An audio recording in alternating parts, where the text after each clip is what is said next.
Let's pivot from quarterbacks to some wide receivers, specifically Calvin Ridley, who, as the de facto number one after the contract they gave him in Tennessee, is not living up to it. The past 3 games, 14 targets, 14 yards this past week, 8 targets, not a single catch, and he ain't happy about it. You heard him talk on it after the game, saying, I need some targets in the beginning of the blanking game. 2 blanks, blanking crazy. I'll let you guys it's a lot of blanks, fill in the blanks yourselves there. I want to ask you, though, Matt, how do you handle having a guy who maybe hasn't been productive, a number one type of wide receiver who maybe isn't getting the production he wants? How would you handle that in the locker room and in the game plan going forward? Listen, man, I played with Calvin. Right from the start, drafted to Atlanta, comes in. He's an incredible talent, and I love him.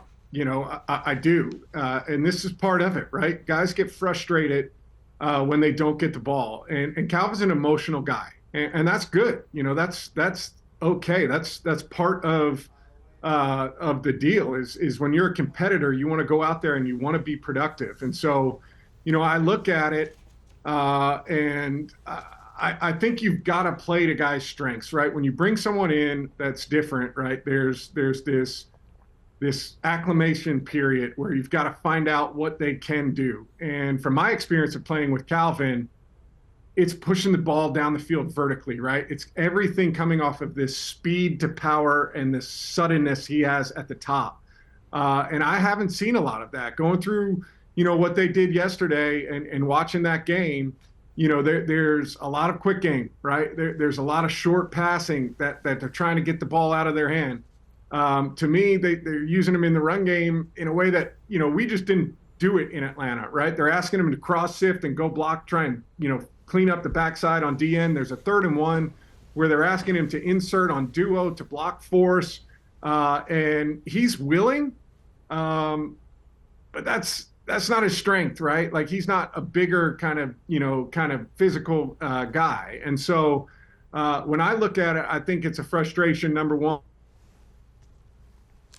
of, he feels like he has this skill set to explode and go, and then they haven't really been using him that way. And then there's also this frustration of, we're just not getting the ball. And I think some of that has to do with Will Levis. I think he has struggled, throughout the year. When I look at them yesterday, his first touch of the game was a reverse, right?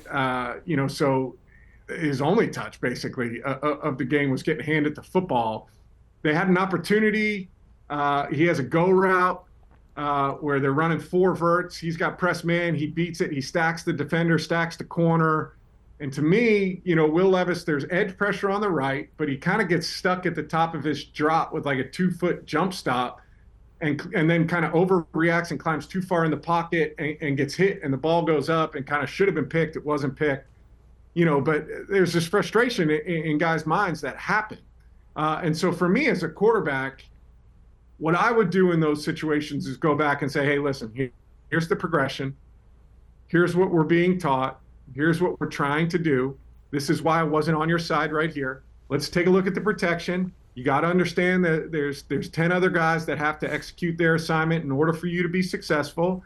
And then let's also talk about, what do you feel like you need to do to get involved in the passing game? And how does that fit into what we're doing as a scheme? And so that's the way I'd approach it. There's going to be frustration. You're 1-5, right? There's going to be, these kind of conversations that happen. You can't shy away from them. And that would be my advice to Will is you have to go in there and you have to attack them.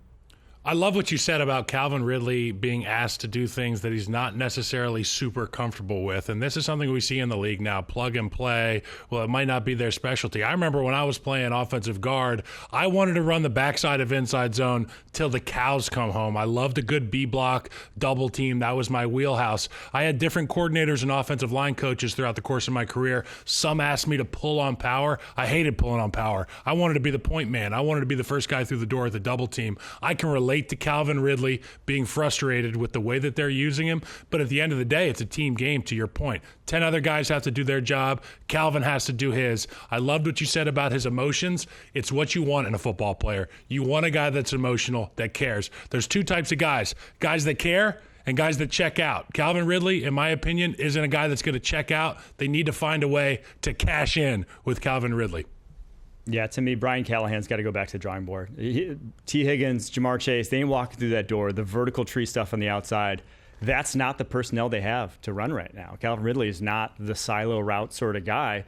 He's a guy that runs a mean blaze out, runs a mean post corner post. Like, he needs that option at the second level, and he's going through a safety or a corner. He's not a guy one-on-one just going to run right past consistently, and they're trying to use him like that. So I do agree. This Tennessee Titans offense, they need to go find some answers elsewhere.